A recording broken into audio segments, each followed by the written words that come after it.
பருப்பு வடை புளிக்குழம்பு இவ்ளோ சிம்பிளா பண்ணாலும் டேஸ்ட் செம்மையா இருந்துச்சு. விடிய காலையிலேயே 1 கப் கடலைப்பருப்பு, 1 டேபிள் ஸ்பூன் பாசிப்பருப்பு 2யும் தனித்தனியா கழுவி 4 மணி நேரம் ஊற வச்சுட்டேன்.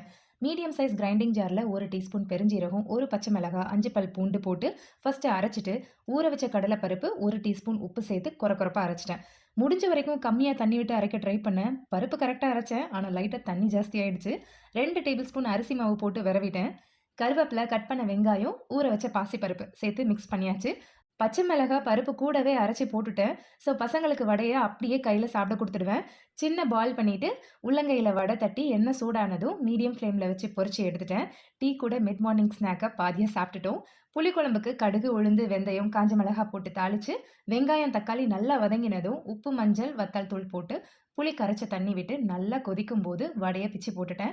லோ ஃப்ளேம்ல 10 மினிட்ஸ் இருந்துச்சு. சிம்பிள் அண்ட் டேஸ்டி பருப்பு வடை புளிக்குழம்பு ரெடி ஆயிடுச்சு.